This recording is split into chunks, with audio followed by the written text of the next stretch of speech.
আসুন আমরা মূল আলোচনার দিকে চলে যাই। আজকে আমরা যে টপিকটা নিয়ে আলোচনা করব সেটা হচ্ছে, আমরা যে জীবনে বিপদে পড়ি, আমরা বিপদে পড়লে আমাদেরকে উদ্ধার করে কে? আল্লাহ ছাড়া আমাদের বাঁচানোর কেউ আছে? উদ্ধার করার কেউ আছে? রক্ষা করার কেউ আছে? এজন্য বিপদে পড়লে আমরা চাইবো কার কাছে?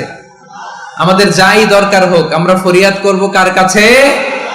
নাকি মাজারে যেয়ে চাবেন? মাজারে যেয়ে চাবেন? অনেকে তো মাজারে যে কপাল ঘষে, আছে না নাই? মাজারে যে সন্তান চায়, আছে? এই এলাকায় নাই, এলাকার লোকদের আকীদা খালেস আমি জানি।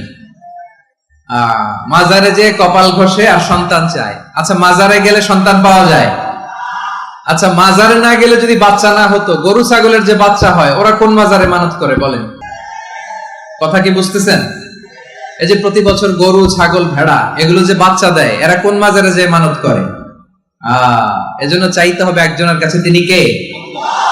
আমার প্রিয় পটুয়াখালীবাসী, মাজার জিয়ারত করা সুন্নাহ। আমরা মাজার জিয়ারত করব, আল্লাহ ওয়ালাদের কবরে যাব, আমরা সেখানে যে সালাম দিব, দোয়া করব, নিজের জন্য করব, কবরে শুয়ে থাকা মাইয়েতের জন্য করব, পুরো মুসলিম উম্মার জন্য করব। কিন্তু কবরে যিনি শুয়ে আছে ওই বাবার কাছে সন্তান চাওয়া যাবে?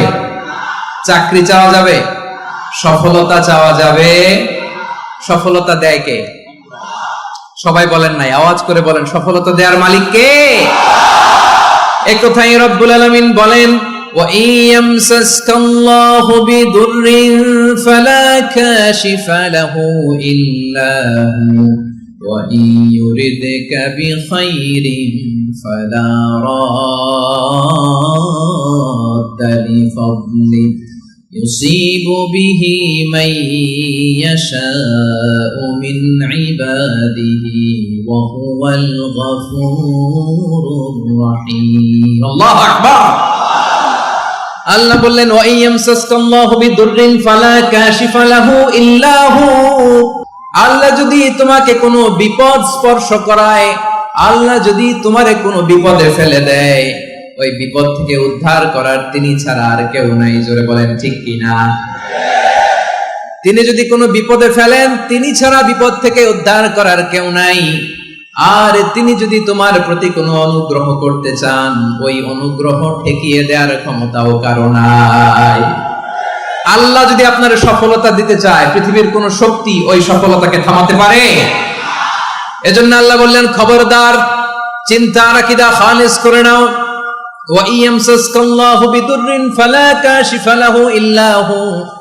আল্লাহ বিপদে ফেললে বিপদ থেকে উদ্ধার করার কেউ থাকে না। আর আল্লাহ যদি তোমার প্রতি দয়া দেখাতে চান, অনুগ্রহ করতে চান, ওই অনুগ্রহকে প্রতিরোধ করার মতো ক্ষমতা কারো নাই। তিনি তার বান্দাদের মধ্য থেকে যাকে ইচ্ছা তাকে দেন, যত ইচ্ছা তত দেন। তিনি ক্ষমাশীল, তিনি মেহেরবান। সুবহানাল্লাহ। তিনি ক্ষমাশীল, তিনি মেহেরবান। তাহলে এই আয়াত থেকে আমরা বুঝতে পারলাম, আমরা যদি বিপদে পড়ি আমাদেরকে কেউ বাঁচাতে পারে না। আমার বাবা আমারে বাঁচাতে পারে? হ্যাঁ? আমার মা আমাকে বাঁচাতে পারে? আমার বন্ধু আমারে বাঁচাতে পারে? আমার দলের কর্মী আমাকে বাঁচাতে পারে? আমার পীর সাহেব আমারে বাঁচাতে পারে? আমার পটুয়াখালীর ভাইয়েরা খেয়াল রাখবেন, বাঁচাতে পারে এক মহান সত্তা, উদ্ধার করতে পারে এক মহান সত্তা। চিৎকার করে বলুন, তিনি কে? আবার আল্লাহ বললেন, আম্মাই ইউজিবুল মুত্তাররা ইযা দাআহু ওয়া ইয়াকশিফুস সুআ ওয়া ইয়াজআলুকুম খুলাফাআল আরদ আইলাহুম মা'আল্লাহ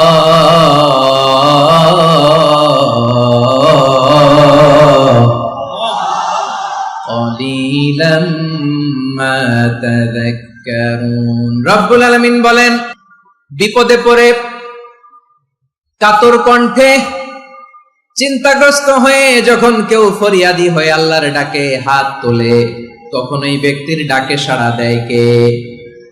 সবাই বলুন।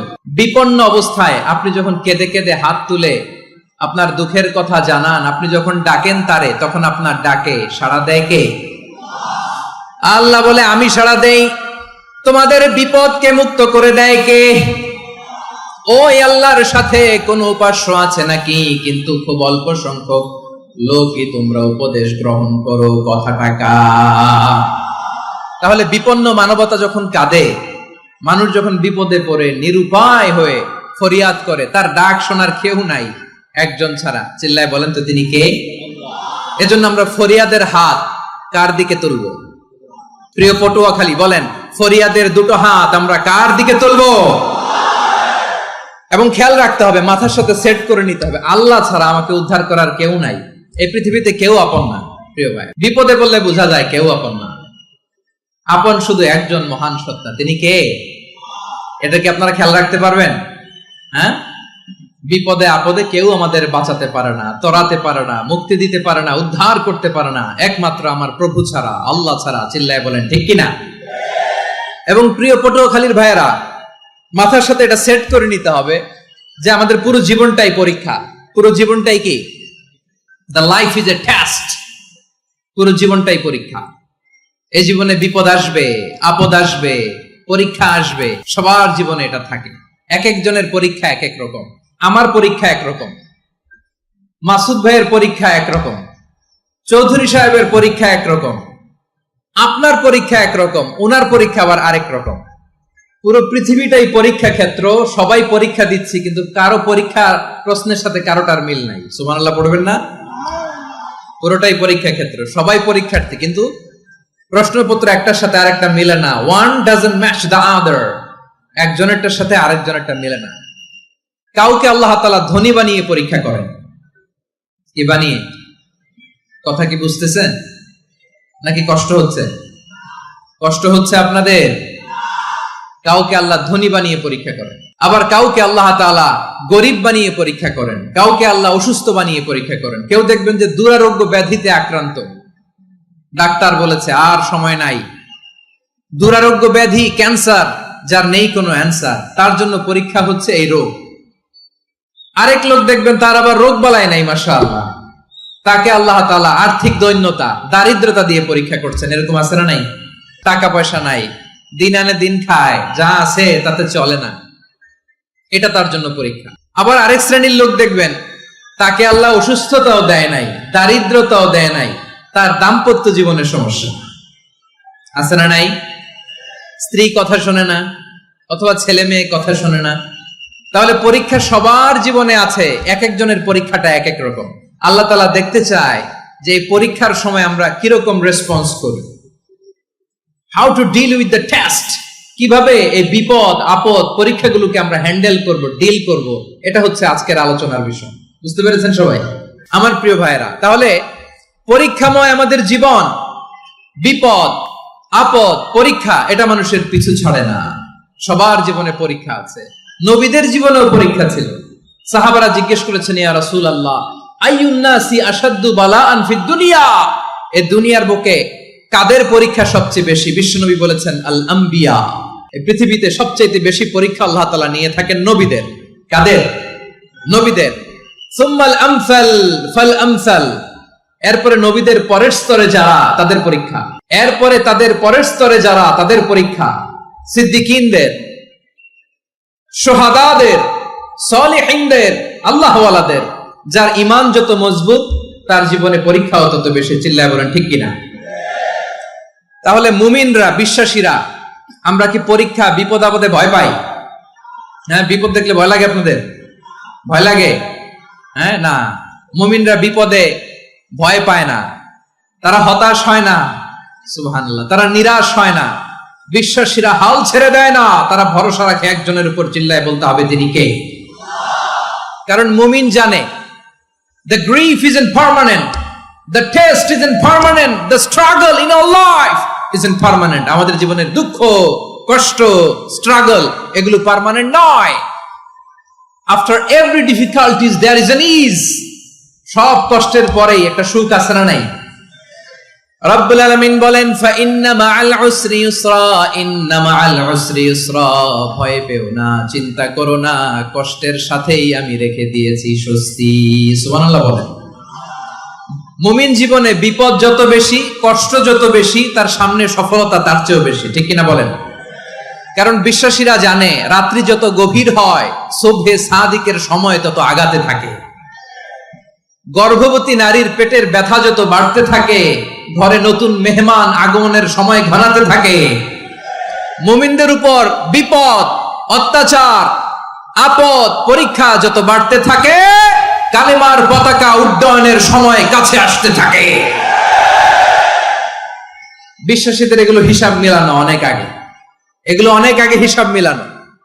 দুঃখের আধার শেষে সুখের আলো মিটি মিটি হাসে, চিল্লায় বলেন ঠিক কিনা? দুঃখের আধার শেষে আলোর প্রভাত হাসে, হতাশার কালো মেঘে যায় গো ভেসে, হতাশার কালো মেঘে যায় গো ভেসে। দুঃখের আধার শেষে আলোর প্রভাত হাসে, হতাশার কালো মেঘে যায় গো ভেসে, হতাশার কালো মেঘে যায় গো ভেসে। কোরআনের পাতায় পাতায় দেখো ঈমানের পথ ঢাকা ব্যথার কাটায়, কোরআনের পাতায় পাতায় দেখো ঈমানের পথ ঢাকা ব্যথার কাটায়। ভেঙে পড়ো না কভু হতাশ হয়ে, ভেঙে পড়ো না কভু হতাশ হয়ে, জ্বলে পড়ে খাঁটি সোনা হও গো শেষে, জ্বলে পড়ে খাঁটি সোনা হও গো শেষে। দুঃখের আধার শেষে আলোর প্রভাত হাসে, আর কালো মেঘে যায় গো ভেসে, হতাশার কালো মেঘে যায় গো ভেসে। ঠিক কিনা বলেন?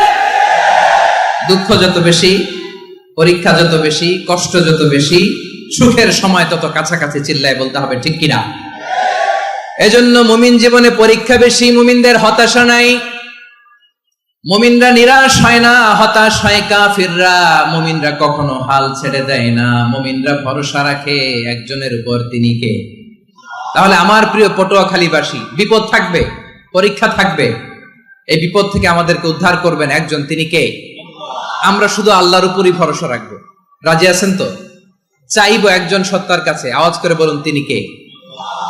একজন সত্তার কাছে চাইবে। বিশ্বনবী উনার চাচাতো ভাই আব্দুল্লাহ ইবনে আব্বাস রাদিয়াল্লাহু তাআলা আনহুকে বললেন, ইয়া আব্দুল্লাহ ইবনুল আব্বাস, হে আব্দুল্লাহ ইবনে আব্বাস, ইদা সাআলতা ফাসআলিল্লাহ, যখন চাইবে আল্লাহর কাছে যাও। ও আব্দুল্লাহ, যখন চাইবা আল্লাহর কাছে চাও। ওয়া ইদা ইসতাআনতা ফাসতাইন বিল্লাহ, যখন সাহায্য চাইবা আল্লাহর কাছে ফরিয়াদ করো। জেনে রেখো ও আব্দুল্লাহ, ওয়া'লাম আন্নাল উম্মাতা লাউ ইজতামাআত আলা আন ইয়ানফাউকা বিশাইইন লাম ইয়ানফাউকা ইল্লা বিশাইইন ক্বাদ কাতাবাহু আল্লাহু লাক। ও আব্দুল্লাহ, জেনে রেখো, মনে রেখো, গোটা বিশ্বের সবাই মিলে যদি তোমার উপকার করতে চায়, ততটুকুই তারা করতে পারবে যতটুকু আল্লাহ তোমার নসিবে সেটা লিখে রেখেছে। ঠিক কিনা বলেন? আর যদি গোটা বিশ্বের সবাই মিলে তোমার বিরুদ্ধে কনস্পাইরেসি করে, ষড়যন্ত্র করে, গোটা বিশ্বের সবাই মিলেও যদি তোমার ক্ষতি করতে চায়, ততটুকুই শুধু পারবে যেটা আল্লাহ তোমার জন্য বরাদ্দ রেখেছে। যতটুকু আল্লাহ তাআলা তোমার জন্য বরাদ্দ রেখেছে অতটুকুই ক্ষতি করতে পারবে, আর এক চুল বেশিও করতে পারবে না, কমও করতে পারবে না। চিল্লায় বলেন ঠিক কিনা? এজন্য আমরা চাইবো কার কাছে? সবাই বলেন নাই, আওয়াজ করে বলেন কার কাছে? সব সময় আমরা আল্লাহর কাছে চাইবো, বিপদে আপদে, সুখে দুঃখে, সচ্ছল অবস্থায় অসচ্ছল অবস্থায়, পরাজয়ের সময় বিজয়ের সময়, সব সময় আমরা ভরসা রাখবো কার উপর? সবাই বলুন। একদল লোক আছে যারা বিপদে পড়লে আল্লাহরে ডাকে, আছে না নাই? পটুয়াখালীতে মাশাআল্লাহ নাই। বিপদ আসলে আল্লাহরে ডাকে, বিপদ নাই আল্লাহও নাই। বিপদে পড়লে নামাজ পড়ে, বিপদও নাই নামাজও নাই। বিপদে পড়লে জিকির করে, বিপদ যখন চলে যায় ওদের জিকিরও বন্ধ হয়ে যায়। এরকম আছে না নাই? কিছু লোক দেখবেন পরীক্ষা আসলে নামাজ পড়ে, আছে আছে? জেনজি আওয়াজ করো, এরকম আছে? এই কমন পড়ে গেছে, কমন পড়ছে। দেখবেন পরীক্ষার সময় নামাজ পড়ে, পরীক্ষাও নাই নামাজও আছে। এরকম কিছু লোক আছে অসুস্থ হলে আল্লাহরে বড্ড ভালোবাসে, আল্লাহরে খুব ডাকে। অসুস্থ হইলে অসুস্থতাও নাই, আল্লাহ স্মরণও নাই। দেখবেন কিছু লোক নির্বাচন আসলে খুব আল্লাহওয়ালা হয়ে যায়। তখন দেখবেন মাথার মধ্যে হেজাব লাগায়, পাঞ্জাবি লাগায়, আল্লাহওয়ালা হয়ে যায়। নির্বাচনও নাই, এরপরে আল্লাহর কথাও নাই। আছে না নাই? না, এরকম হওয়া যাবে না। সব সময় আমরা আল্লাহরে ডাকবো, বিপদে আপদে সব সময় ভরসা রাখবো আমরা একজনের উপর। আওয়াজ করে বলেন, তিনি কে? এ কথায় আল্লাহ তাআলা আমাদের চোখে আঙ্গুল দিয়ে জানিয়ে দিলেন, ফাইদা রাকিবু ফিল ফুলকি দা'আবুল্লাহা মুখলিসিনা লাহুদ্দিন ফালাম্মা নাজ্জাহুম ইলাল বাররি ইযা হুম ইউশরিকুন।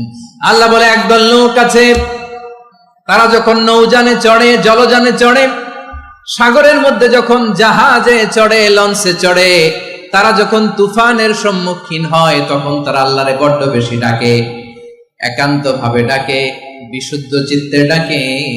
আবার তুফান থেকে তাদেরকে সেফ জোনে নিয়ে, নিরাপদ জোনে নিয়ে যখন বন্দরে আমি আল্লাহ তাদেরকে ভিড়িয়ে দেই, ওই লোকগুলো আবার আমি আল্লাহর সাথে শিরিক করে। এরকম আছে না নাই? জাহাজে উঠছে, সাগরের মাঝখানে তুফান, ওই সময় দেখবেন আল্লাহ কারে কয়। এই কথা তো আপনাদেরকে বোঝানো সহজ, আপনারা তো নদীর দেশের মানুষ। লঞ্চে চড়েন নাই কারা কারা? দেখি, লঞ্চে চড়ছেন? হ্যাঁ, লঞ্চে চড়ে নাই এরকম একজনও নাই এখানে। আচ্ছা, লঞ্চে উঠছেন কে কে? দেখি।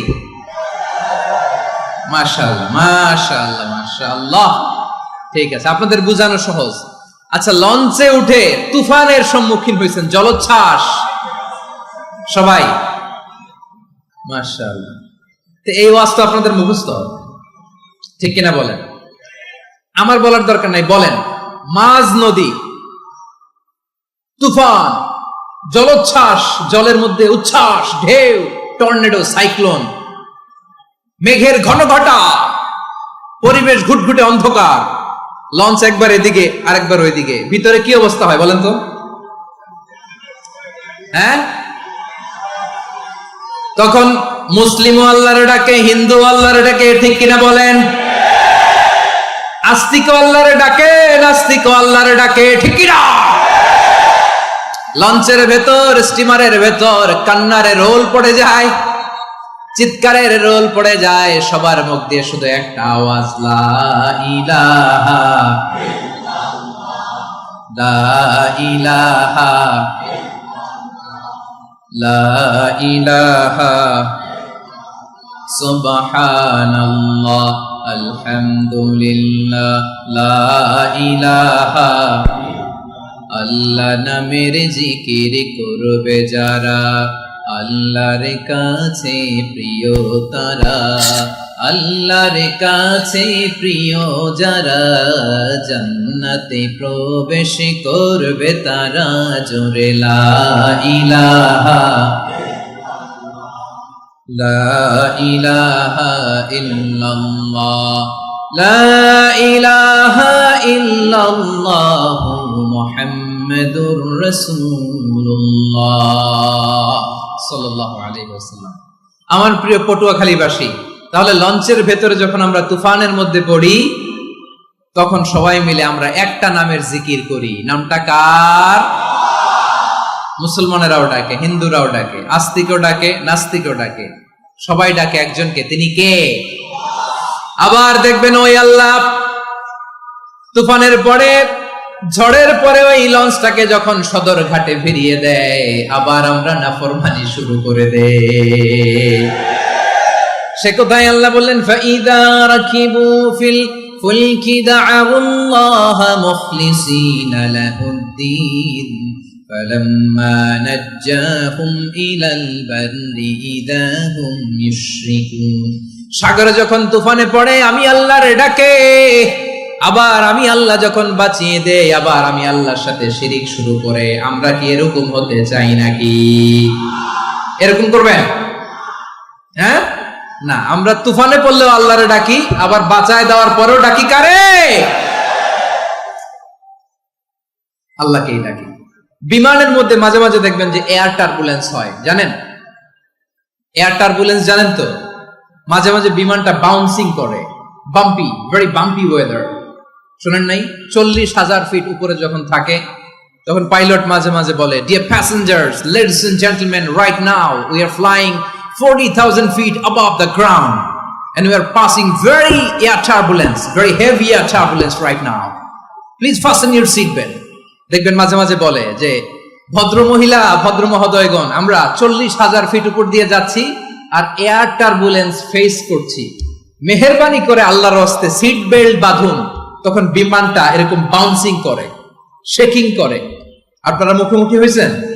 ইদানিং এই এয়ার টার্বুলেন্স বেড়ে গিয়েছে। গত বছর আমার ইন্টারন্যাশনাল অনেকগুলো ফ্লাইট ছিল, তো আমি দেখলাম যে আগের ফ্লাইটগুলোর তুলনায় এখন এয়ার টার্বুলেন্স খুব বেশি। আমি একটু রিসার্চ করে দেখলাম, ক্লাইমেট চেঞ্জের কারণে, জলবায়ু পরিবর্তনের কারণে আকাশের বাতাসের মুভমেন্টে পরিবর্তন হয়েছে, ফলে এখন বিমান শেকিং করে বেশি, বাউন্সিং, বাম্পি ওয়েদার। তো বলেন তো, 40,000 ফিট উপরে যখন আপনি, কয় হাজার ফিট? সবাই বলুন কয় হাজার ফিট? 40,000 ফিট উপরে যখন আপনি, তখন যখন বিমানটা এরকম বাউন্সিং করে, সবাই যখন ভমিটিং করে বিমান নষ্ট করে দেয়, বমি করে, তখন বাঁচানোর কে আছে আল্লাহ ছাড়া? কেউ আছে? ওই মুহূর্তেও সবাই মিলে একজনের ডাকে আওয়াজ করে বলেন, তিনি কে? মাঝে মাঝে কিছু সোশ্যাল মিডিয়ায় কিছু ভিডিও পাওয়া যায় যে হেভি যখন এয়ার টার্বুলেন্স হয়, 10 সেকেন্ড 15 সেকেন্ডের কিছু ভিডিও পাওয়া যায়, বিমানটা এরকম বাউন্সিং করছে, বাম্পি ওয়েদার, কাঁপছে, মানুষগুলো বমি করছে, অক্সিজেন মাস্কগুলো সব ঝুলে পড়েছে, বিমানটা শুধু কাঁপছে। তখন দেখবেন বিমানের ভেতরেও এরকম লঞ্চের মতো চিৎকার আছে না নাই? বিমানের ভেতরেও তখন চিৎকার। গত বছর হিথ্রো এয়ারপোর্ট থেকে সিঙ্গাপুর এয়ারলাইন্সের একটা ফ্লাইট, হিথ্রো টু চাঙ্গি, একটা ফ্লাইটে এমন বেশি এয়ার টার্বুলেন্সের শিকার হয়েছিল ওই এয়ারক্রাফটটা, 33 জন যাত্রী সেখানে আহত হয়েছে, একজন যাত্রী নিহত হয়েছে। কেবিন ক্রুজ, এয়ার হোস্টেস যারা আছে, একজনের নাক ফেটে, চোখ ফেটে, কপাল ফেটে, ব্লিডিং হয়ে শয়লা। প্রিয় ভাইরা, ওই 40,000 ফিট উপরে বিমানটা যখন কাঁপবে, তখন আমাদেরকে আল্লাহ ছাড়া আর কেউ বাঁচানোর আছে? এত আসতে বললে হবে? ওই কঠিন মুহূর্তে আমার বাবা আমারে বাঁচাতে পারে, আমার বন্ধু আমারে বাঁচাতে পারে। এই গ্রাউন্ডে, জমিনের বুকে আমার প্রোটোকল, আমার ক্ষমতা, আমার দাম্ভিকতা, কোনো কিছু আমারে বাঁচাতে পারে একজন ছাড়া। চিল্লায় বলতে হবে, তিনি কে? সে আল্লাহ বললেন, গোলাম, আমি বিপদের সময় ঠিকই তোমাদের বাঁচিয়ে নেই। ওই বিমানের ভেতরে 40,000 ফিট উপরে যখন তোমরা এয়ার টার্বুলেন্সের শিকার হও, তখন নাস্তিকও আল্লাহরে ডাকে, হিন্দু আল্লাহরে ডাকে। জোরে বলেন ঠিক কিনা? আবার বিমানটা যখন শান্ত হয়ে যায়, একটু পরেই বিমানের স্ক্রিনের মধ্যে হিন্দি সিনেমা খোঁজে। বিমানের স্ক্রিনে কিন্তু বিশাল ওখানে আফলাম ফিল্মের একেবারে বুঝাই করা। বিমানটা শান্ত হলে আবার হিন্দি সিনেমা দেখা শুরু করে। একটু আগে ডাকছিল কারে? দেখবেন বাংলাদেশে আমাদের ক্রিকেটাররা যখন অন্য কোনো দেশের সাথে খেলে, অনেক সময় এমন হয়, বল বাকি একটা, রান দরকার 6টা। বল বাকি কয়টা? পটুয়াখালী বুঝে নাই বোধহয়। বল বাকি কয়টা? রান দরকার। আপনি দেখবেন ক্যামেরাম্যান তখন গ্যালারিতে খালি দেখায় দর্শকদের যে কি অস্থিরতা। হিপ হপ স্টাইলের মেয়েটা, যে মেয়েটার ওড়না এতক্ষণ ছিল গলায়, এতক্ষণ কইছিল, ওই মেয়েটা দেখবেন ওড়নাটা টেনে মাথায় দিয়ে এরকম মুনাজাত ধরতেছে, আল্লাহ আল্লাহ, একটা সক্কা, আল্লাহ আল্লাহ, আমার লাল সবুজের পতাকারে তুমি অপমানিত কইরো না আল্লাহ, ইন্ডিয়ার সাথে আমাদের খেলা আল্লাহ আল্লাহ, একটা সক্কা, একটা। পুরো খেলা জুড়ে এই মেয়ের ওড়না ছিল গলায়, কিন্তু যখন 1 বলে 6 রান দরকার, ওড়না চলে আসছে কোথায়? মাথায়। আবার মুনাজাত আছে না নাই? ঠিকই বাংলাদেশের দামাল ছেলে এমন এক শট মারলো, বল চলে গেল স্টেডিয়ামের বাইরে, ছক্কা, জিতে গেলাম আমরা। পুরো স্টেডিয়াম জুড়ে চিৎকার, হই হুল্লোড়, মৌজ মাস্তি। যেই মেয়েটা মাথার মধ্যে ওড়না দিয়ে এতক্ষণ সুবহানাল্লাহ সুবহানাল্লাহ বলে আল্লাহর কাছে দোয়া করেছে, ওই মেয়ে এখন আবার ওড়না ফেলে দিয়ে নাচা শুরু করে দিয়েছে। তাহলে আল্লাহর ভয়, আল্লাহর প্রতি আস্থা, বিশ্বাস, ভালোবাসা, এটা কি ক্ষণিকের জন্য? মানে আমার যখন লাগবে তখন আল্লাহর ইউজ করবো নাকি? হ্যাঁ, বিপদে আপদে, সুখের সময় দুঃখের সময়, সচ্ছল অসচ্ছল অবস্থায় বিশ্বাসীরা ভরসা রাখে একজনের উপর। চিৎকার করে বলো, পটুয়াখালী তিনি কে? সে আল্লাহ বললেন, গোলাম মনে করো না জাহাজ থেকে সদরঘাটে ভিড়িয়ে দিলাম তুমি নিরাপদ হয়ে গেছো। মনে করো না 40,000 ফিট থেকে সেফ ল্যান্ডিং এর পরে এয়ারপোর্টে নেমে গেলেই তুমি নিরাপদ হয়ে গেছো। ও মিয়া, বিপদ কি শুধু সাগরে আর আকাশে? ঘরের ভেতরও বিপদ আসতে পারে কি পারে না? এজন্য সূরা মুলক আল্লাহ বললেন, আমিনতুম মান ফিস সামাই আন ইয়াখসিফা বিকুমুল আরদা ফাইদা হিয়া তামুর। তোমরা কি ভাবছো তোমরা নিরাপদ? সাগরের মধ্যে তুফান, আল্লাহ আল্লাহ ডাকলাম, সদরঘাটে যেয়ে পড়ছি, বাইসা গেছেন তো আপনি। আর পাবে আপনারে আল্লাহ? আল্লাহর তো সাগরের মাঝখানে তো আল্লাহ আপনার পাইছিল, আর তো পাবে না। আর পাবে আপনারে? আর আল্লাহ ধরতে পারবে আপনারে? ঘরের ভেতরও বিপদ দিয়ে আটকাতে পারে কে? 5 স্টার 7 স্টার হোটেলের ভেতরও আমাকে বিপদের মধ্যে ফেলে দিতে পারেন কে? আল্লাহ বললেন, তোমরা কি ভেবেছো তোমরা নিরাপদ? আমি চাইলে ল্যান্ডস্লাইডস, ভূমি ধস দিয়ে 1 লক্ষ এক মুহূর্তে নিয়ে যেতে পারি। এক সুনামি দিয়ে থাপ্পড় মেরে 3 লক্ষ সাগরের ভেতরে ঢুকায় দিতে পারি। 1 সেকেন্ডও লাগে না আমার।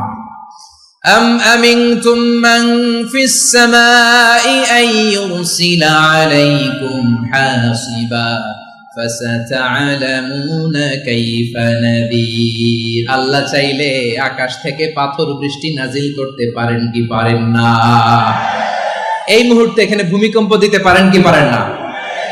আচ্ছা, ভূমিকম্প যখন হয় আমাদের কারো হুঁশ থাকে?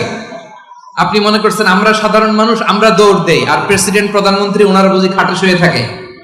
কথা বুঝে নাই বোধহয়। ভূমিকম্প, আর্থকোয়েক যদি হয়, বাঁচার জন্য আমরা কি করি? হয় খাটের তলায়, ডাইনিং টেবিলের নিচে, উপরে শক্ত কিছু আছে এটার নিচে, অথবা ঘর থইয়া দেও দৌড়। তো প্রধানমন্ত্রী উনি কি করে? প্রেসিডেন্ট উনি কি করে? হ্যাঁ, উনি খাটের মধ্যে যে শুয়ে থাকে নাকি? উনিও দৌড়, সাধারণ মানুষও দৌড়, প্রধানমন্ত্রীও দৌড়, বাড়িওয়ালাও দৌড়, ভাড়াটিয়াও দৌড়, সবাই দৌড়। নাকি ভাড়াটিয়ারা বাড়ি থইয়া দৌড়, বাড়িওয়ালারা আর বেরোয় না? এরকম না। তাহলে যে কোনো মুহূর্তে ভূমিকম্প দিয়ে নাস্তানাবুদ করতে পারে কে? আমার প্রিয় ভাইয়েরা, আমরা নিরাপদ নই, আমরা তার দয়ায় বেঁচে আছি। কার দয়ায়? এজন্য আল্লাহ বললেন, গোলাম যে কোনো মুহূর্তে বিপদ দিয়ে তোমাদেরকে নাস্তানাবুদ করতে পারি। বিশ্বাসী বলে যদি নিজেকে দাবি করো, সব সময় ডাকতে হবে একজন সত্তাকে। বলেন তিনি কে? এই কথা ক্লিয়ার? এই সবগুলো উদাহরণ শেষে সবার কাছে ক্লিয়ার হয়েছে না যে বিপদ থেকে, আপদ থেকে, পরীক্ষা থেকে, ক্যালামিটি থেকে আমাদেরকে কেউ বাঁচাতে পারে না একজন সত্তা ছাড়া। আবারও বলেন তো তিনি কে? ক্লিয়ার? হ্যাঁ, সবাই বুঝতে পারছেন? আচ্ছা, এবার আমরা দেখি বিষ্ণু ঈসা ইসলামের জীবনে বিপদ আপদ ছিল কিনা। উনি বিপদ আসলে কিভাবে ডিল করতেন, বিপদ আসলে কোন দোয়া পড়তে হয়, কিভাবে ফরিয়াদের হাত উত্তোলন করতে হয়, কিভাবে রবের দরবারে নতজানু হয়ে ফরিয়াদ করতে হয়, এটা জানার দরকার আছে না নাই? আসুন আমরা বিষ্ণুনবীর জীবনী থেকে দেখি বিপদ আসলে উনি কি করতেন। বিপদ আসলেই প্রথমে বিষ্ণু ঈসা ইসলাম একটা দোয়া পড়তেন। কি পড়তেন? তিনি পড়তেন, ইন্না লিল্লাহি ওয়া ইন্না ইলাইহি রাজিউন। নিশ্চয় আমরা আল্লাহর জন্য, নিশ্চয় আমরা কার দিকে ফিরবো ভাই? আবার কার দিকে ফিরবো? আওয়াজ করে বলুন তো, আমরা এসেছি কার কাছ থেকে, আবারও ফিরে যাব কার কাছে?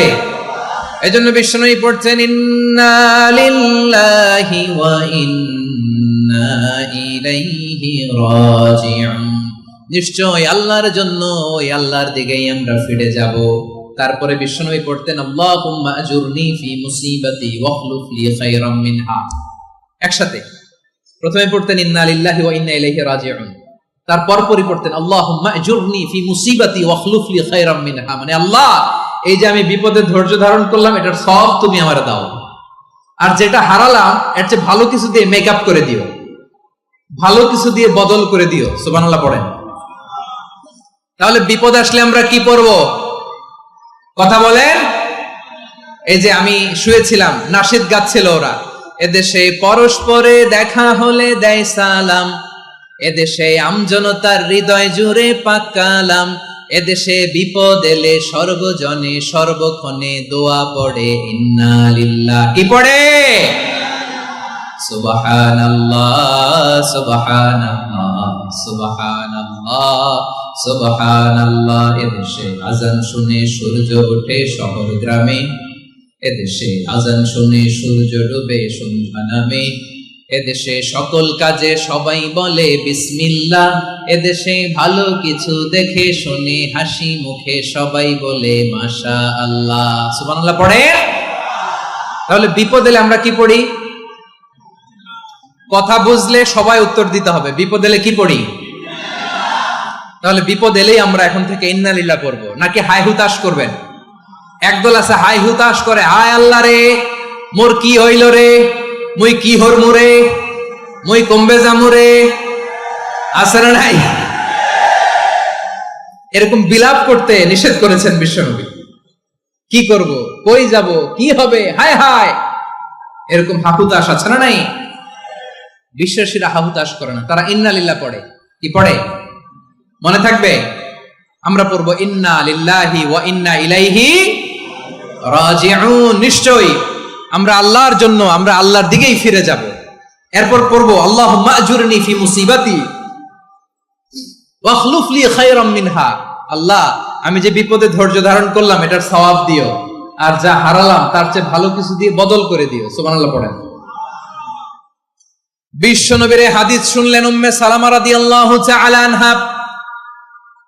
ওনার স্বামী হলো আবু সালামা। মজার ঘটনা খেয়াল করে শুনেন আমার প্রিয় কলিজার টুকরা ভাইয়েরা। কানগুলো খরগোশের কানের মতো খাড়া করে আমার দিকে তাকান। সাইয়্যিদাতুনা উম্মে সালামা রাদিয়াল্লাহু তাআলা আনহা, ওনার স্বামীর নাম আবু সালামা। শ্রেষ্ঠ দম্পতি, শ্রেষ্ঠ ফ্যামিলি। প্রথমে হিজরত করেছিলেন হাবাসায়, পরে হিজরত করেছেন মদিনায়। উহুদ যুদ্ধের পরে ওনার স্বামী আবু সালামা ইন্তেকাল করলো, শহীদ হলো। সুবহানাল্লাহ পড়েন। যখন আবু সালামা ইন্তেকাল করলো, উম্মে সালামা রাদিয়াল্লাহু তাআলা আনহা কেঁদে কেঁদে হয়রান। আর নবীর শিখানো বাণী অনুযায়ী তিনি বারবার পড়ছিলেন ইন্না লিল্লাহ। কি পড়ছিলেন? জামু কি হরমু এগুলো বলে নাই, কি বলছে? ইন্না লিল্লাহ।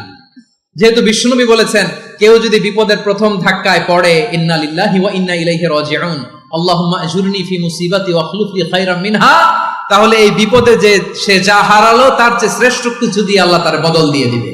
এই হাদিস শুনে উম্মে সালামা রাদিয়াল্লাহু তাআলা আনহা ওনার প্রাণ প্রিয় স্বামী আবু সালামার ইন্তেকালের পরে চোখের পানি ছাড়ে আর পড়ে ইন্না লিল্লাহি ওয়া ইন্না ইলাইহি রাজিউন, আল্লাহুম্মা আজুরনি ফি মুসিবাতি ওয়া আখলুফ লি খায়রাম মিনহা।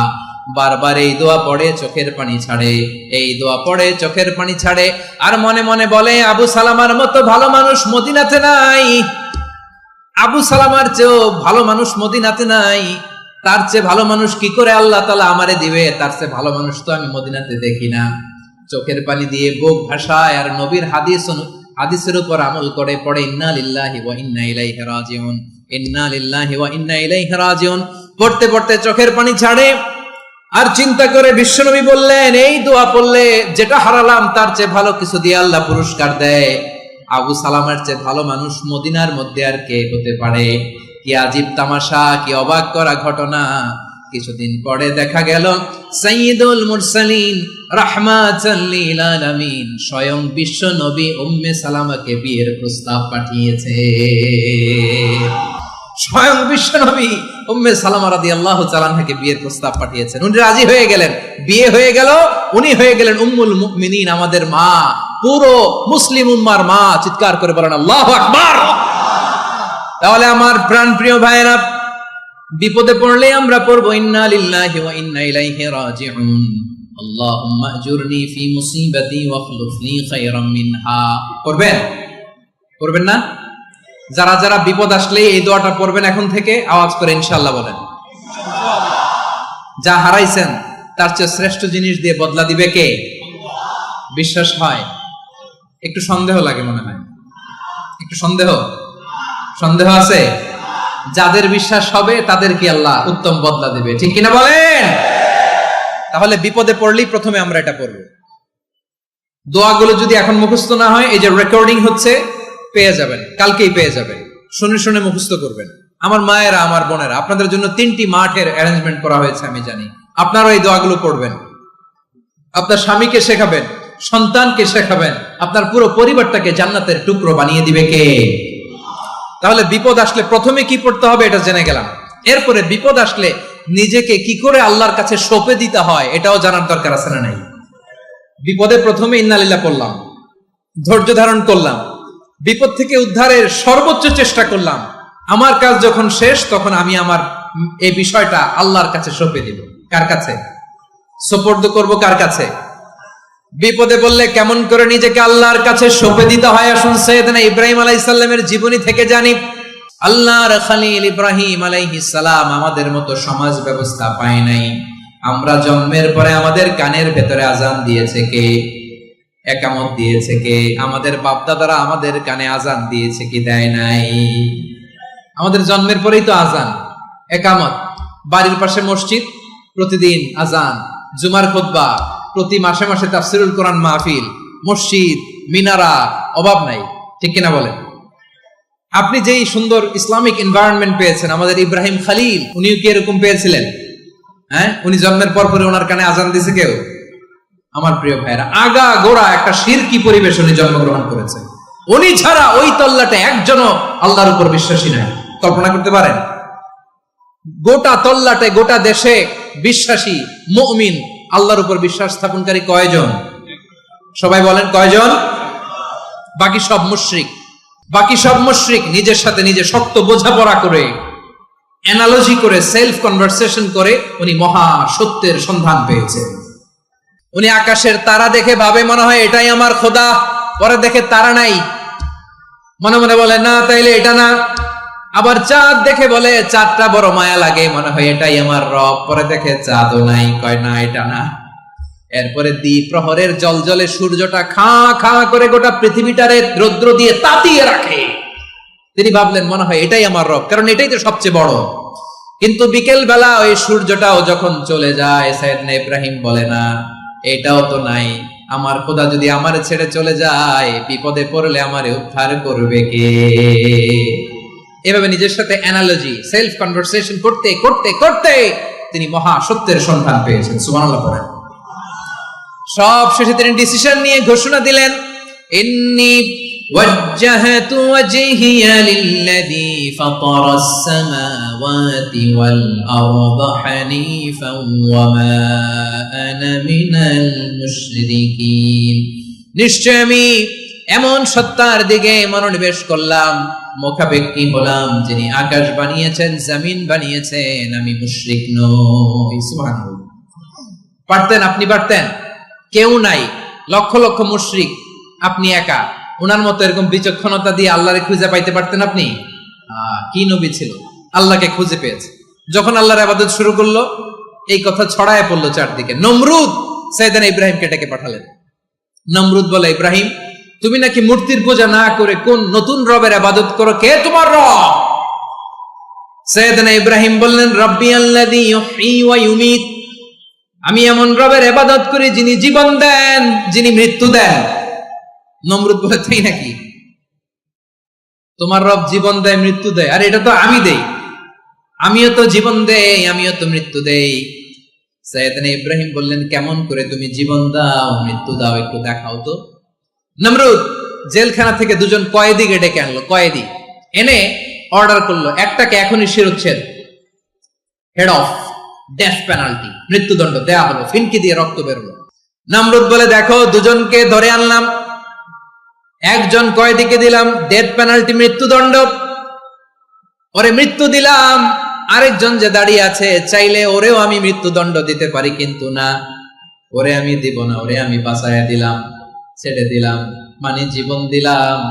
দেখো ইব্রাহিম, তোমার চোখের সামনে একজনরে মৃত্যু দিলাম, আরেকজনরে জীবন দিলাম। আপাত দৃষ্টিতে তাই তো, একজনরে তো জীবন দিল, আরেকজনরে মৃত্যু দিল। সাইয়েদনা ইব্রাহিম এবার বিপাকে পড়ে গেলেন। কিন্তু এক একজন নবীকে আল্লাহ এমন উইজডম, এমন উইজডম বিচক্ষণতা দিয়ে এই জমিনে পাঠিয়েছেন, মুহূর্তের মধ্যে আল্লাহর খলিল ইব্রাহিম বললেন فإن الله يأتي بالشمس من المشرق فأت بها من المغرب فبهت الذي كفر। আল্লাহর খলিল ইব্রাহিম বললেন, নমরুদ বুঝলাম তুমি জীবন দাও মৃত্যু দাও দেখলাম, কিন্তু আমার রব আমার আল্লাহ প্রতিদিন সকালবেলা উষা লগ্নে ওই পূর্ব দিগন্ত থেকে সূর্যটাকে উদিত করেন, সাঁঝের বেলা বিকেল বেলা কুথুরি লগ্নে সন্ধ্যা বেলা ওই দ্বিপ্রহরের জল জলে সূর্যটাকে পশ্চিম দিগন্তে ডুবিয়ে দেন। মানে সকালবেলা পূর্ব দিক থেকে উদিত করা সূর্যটাকে পশ্চিম দিকে বিকেলে তিনি ডুবিয়ে দেন। তুমি যদি পারো ওই সূর্যটাকে পশ্চিম দিক থেকে উদিত করে পূর্ব দিকে ডুবিয়ে দাও। সুবহানাল্লাহ পড়বেন না? দেখেন, ইনস্ট্যান্ট ইন্টেলেক্ট, মুহূর্তে বিচক্ষণতা, উইজডম কাকে বলে? নমরুদ পারবে? নমরুদের বাপ পারবে? ওর দাদা, ওর 14 গোষ্ঠী, গোটা বিশ্বের সব ক্ষমতাধর রাষ্ট্রনায়করা একসাথে হলে পারবে? ফাবহিতাল্লাযী কাফার পারে নাই, ব্যর্থ হয়েছে। এবার তেলে বেগুনে জ্বলে উঠেছে, রেগে মেগে আগুন বলে ফালকুহু ফিল জাহিম। ওর সাথে তর্ক নাই, না পেরে এবার এটারে আগুনে ফেলা। বিশাল বিশাল গাছ কেটে লাকড়ি এনে আগুনের কুণ্ডলি বানানো হলো, দাও দাও দাও দাও করে আগুন জ্বলে। আল্লাহর খলিল ইব্রাহিমকে আগুনে নিক্ষেপ করা হবে। আল্লাহর খলিল সাইয়েদনা ইব্রাহিমের হাতের মধ্যে রশি দিয়ে টাইট করে বাঁধা হলো, পায়ের মধ্যেও টাইট করে রশি দিয়ে বাঁধা হলো। আল্লাহর খলিল ইব্রাহিমকে আগুনের কুণ্ডলির মধ্যে ফেলা হবে। ও মিয়া, আপনি যে বিপদের কারণে ভয় পান, হতাশ হন, এটা কোনো বিপদ? ওনার বিপদের সামনে হাত পা বেঁধে টাইট করে নিক্ষেপ করা হবে। সিম্পলি ফেলা যাবে না, কারণ দাও দাও করে দ্য ব্লেজিং ফায়ার, এমন আগুনের কুণ্ডলি কাছে যাওয়া যায় না, আগুনের উত্তাপে নিক্ষেপ করা হবে। হাতে রশি বেঁধে পায়ে রশি বেঁধে আল্লাহর খলিল ইব্রাহিম আলাইহিস সালামকে আগুনের মধ্যে নিক্ষেপ করা হবে। আহা, এটার বলে অগ্নি পরীক্ষা। উনি অগ্নি পরীক্ষার সম্মুখীন হয়েছিলেন। এজন্য কঠিন পরীক্ষাকে আমরা অগ্নি পরীক্ষার সাথে তুলনা করি, ঠিক কিনা? সাইয়েদনা জিবরাইল এসে বললেন, ও আল্লাহর খলিল, ওরা তো আপনার হাতও বেঁধে ফেললো, পাও বেঁধে ফেললো, নড়াচড়ার সুযোগ নাই, বলেন আমি জিবরিল ফেরেশতা আপনার জন্য কি করতে পারি? আল্লাহর খলিল ইব্রাহিম বলেন, ও জিবরাইল, তোমার কাছে আমার কোনো চাওয়া পাওয়া নাই। সুবহানাল্লাহ বলেন। তোমার কাছে বলার কিছু নাই, তোমার সাহায্যের আমার দরকার নাই। সাইয়েদনা ইব্রাহিম আলাইহিস সালামকে হাতে পায়ে রশি বেঁধে হাত পা বাঁধা অবস্থায় জ্বলন্ত অগ্নিকুণ্ডে যখন নমরুদের দলবল নিক্ষেপ করবে, আল্লাহর খলিল কিভাবে নিজেকে আল্লাহর কাছে সঁপে দিয়েছেন, পটুয়াখালীর ভাইরা খেয়াল করে শুনুন। হাত পা বেঁধে আল্লাহর খলিলকে যখন নিক্ষেপ করা হবে, তিনি মুখ ফুটে বলে ফেললেন, হাসবুনাল্লাহু ওয়া নি'মাল ওয়াকিল। হাসবুনাল্লাহু ওয়া নি'মাল ওয়াকিল, আমার জন্য আল্লাহই যথেষ্ট, আমার জন্য আল্লাহই যথেষ্ট। তিনি আমার সবচেয়ে বড় গার্ডিয়ান, তিনি আমার সবচেয়ে বড় অভিভাবক। জিব্রাইলের সাহায্যে অফারকে ফিরিয়ে দিলেন।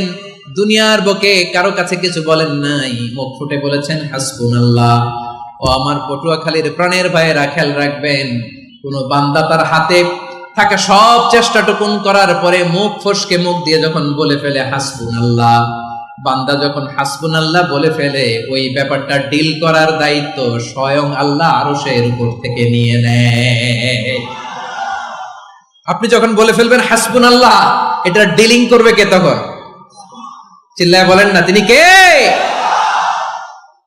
বান্দা তার সাধ্যের সবটুকু চেষ্টার পরে নতজানু হয়ে যখন বলবে হাসবুনাল্লাহ, আল্লাহ তুমি আমার জন্য যথেষ্ট, নি'মাল ওয়াকিল, তুমি আমার শ্রেষ্ঠ অভিভাবক, তখন তার কি দরকার না দরকার এটা ডিল করে স্বয়ং আল্লাহ।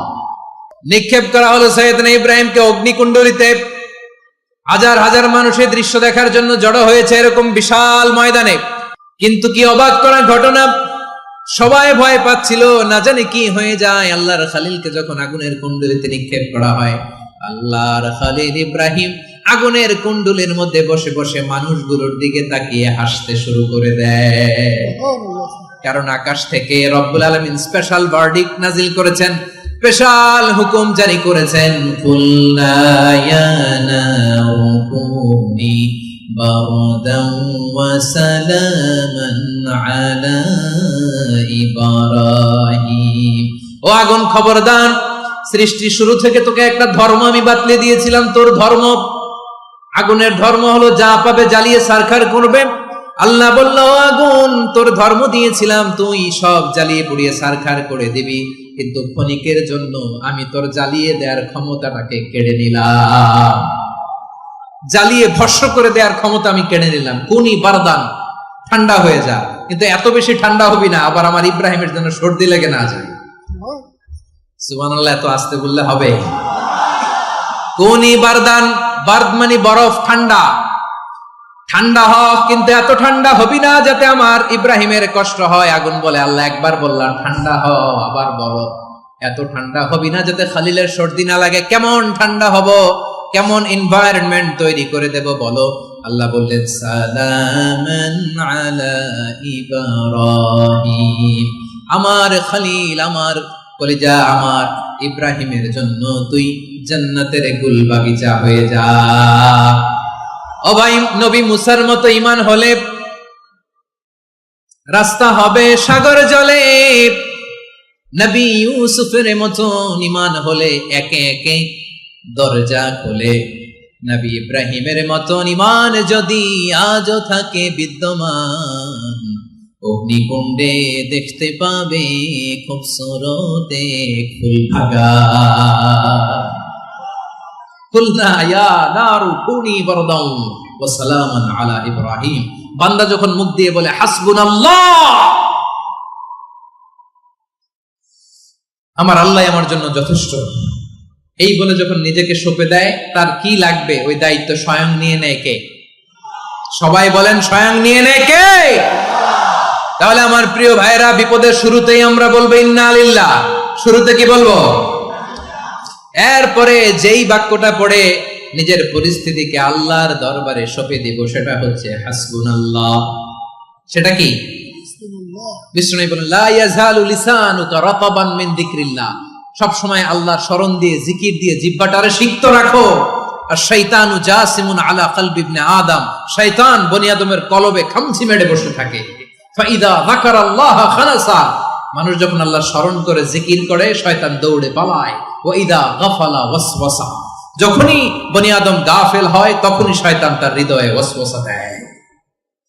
এজন্য বিপদে পড়লে ইন্না লিল্লাহ, নিজের সব টুকুন করার পরে, নিজের রোল প্লে করার পরে নিজেকে আমরা কি বলে সঁপে দিব? সবাই বলেন, সবাই বলতে হবে, আরো জোরে বলে, মনে থাকবে? বিপদে পড়লে প্রথমে ইন্না লিল্লাহ, এরপরে নিজেকে যখন সঁপে দিব তখন হাসবুনাল্লাহ। এরপরে কঠিন বিপদ যদি যখন বিশ্বনবী পড়তেন তখন কি করতেন?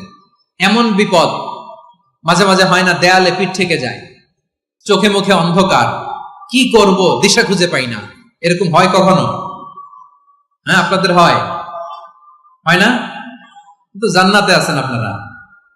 হয় হয় এরকম হয়েছে না যে দেয়ালে পিঠ থেকে গেছে, চোখে মুখে অন্ধকার, কই যাব, কি করব, বাঁচানোর কেউ না, এরকম হয়েছে কখনো আপনাদের? যদি হয় তাইলে এটার সলিউশন বলবো, না হইলে তো এগুলো বলে লাভ নাই। হয় হয় হয় বিশ্বনবী এরকম কঠিন বিপদে পড়েছেন জীবনের কিছু কিছু মুহূর্তে। ওই মুহূর্তে বিশ্বনবী স্পেশাল দুইটা দোয়া পড়তেন, এই দোয়াগুলো আপনাদেরকে জানিয়ে দেয়। বিশ্বনবী বলেন, কঠিনতম বিপদে যখন পড়বা, দেয়ালে পিঠ থেকে যায়, চোখে মুখে অন্ধকার, বাঁচার কোনো উপায় নাই, তখন পড়বা লা ইলাহা ইল্লা আনতা সুবহানাকা ইন্নী কুনতু মিনাজ জালিমিন। আল্লাহ, তুমি ছাড়া কোনো ইলাহ নাই, তুমি পবিত্র, নিশ্চয় আমি জালিমদের অন্তর্ভুক্ত। সুবহানাল্লাহ বলেন। এই দোয়া সাইয়েদনা ইউনূস আলাইহিস সালাম পড়েছিলেন যখন মাছের পেটে ছিলেন। কিসের পেটে? এবং অনেক মুফাসসিরিন ইকরাম বলেছেন, অনেক আহলুল ইলমরা বলেছেন, এটা হচ্ছে ইসমে আজম। ইসমে আজম এমন দোয়া যেটা দিয়ে দোয়া করলে আল্লাহ দোয়া কবুল করে, কিন্তু এটা কোনটা, এটা নিয়ে ইখতিলাফ আছে। কোন আহলুল ইলম বলেন এই লা ইলাহা ইল্লা আনতা সুবহানাকা ইন্নী কুনতু মিনাজ জালিমিন, এটা হচ্ছে ইসমে আজম। সাইয়েদনা ইউনূস আলাইহিস সালাম পড়েছেন, আপনারা পড়েননি? তুফান হইলে পড়েন না? আমাদের এলাকায় তো এটার উপর ব্যাপক আমল আছে। পটুয়াখালীতে কি অবস্থা বলেন? পড়েন পড়েন পড়েন পড়েন।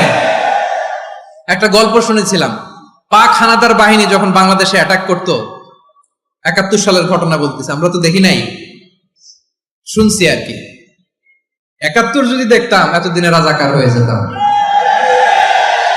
আল্লাহ আমাদেরকে বাঁচাই দিছে, আল্লাহর মেহেরবানি, ঠিক কিনা বলেন? মন মতো হইলে মুক্তিযোদ্ধা, মন মতো না হইলে রাজাকার। কত কিছু দেখলাম এই শাহবাগের বুকে। আল্লাহ, 71 সালে দেখি নাই, আমরা শুনেছি পাক হানাদার বাহিনী জিজ্ঞেস করত মুসলিম না অমুসলিম চেক করার জন্য, বলতো কালেমা বল, কালেমা বাতাও। তো যারা কালেমা বলতে পারতো পাকিস্তানি বাহিনী নাকি ওদেরকে ছেড়ে দিত, শুনেছি। তো একজনকে, এক বাঙালিরে পেয়ে তার মাথার মধ্যে বন্দুকের নল ধরে বলতেছে কালেমা বল সালে, কালেমা বাতা, কালেমা বল। তো ভয়ের চোটে এই দোয়া পড়া শুরু করছে। ও পড়তেছে লা ইলাহা ইল্লা আনতা সুবহানাকা ইন্নী কুনতু মিনাজ জালিমিন। পাকিস্তানি বলে সালে ये तो मुसीबत का কালেমা है। বাঙালি কয় হাম তো ভি মুসিবত মে হ্যায়। পাকিস্তানি বলে বেটা কোন দোয়া বললি, এটা তো মুসিবতের কালেমা। কয় আমিও তো মুসিবতে আছি, আমার মাথার মধ্যে বন্দুক ধরে তুমি আমারে কালেমা জিজ্ঞেস করো, এখন কোনটা কালিমা আর কোনটা কি দোয়া আমার হুঁশ আছে নাকি?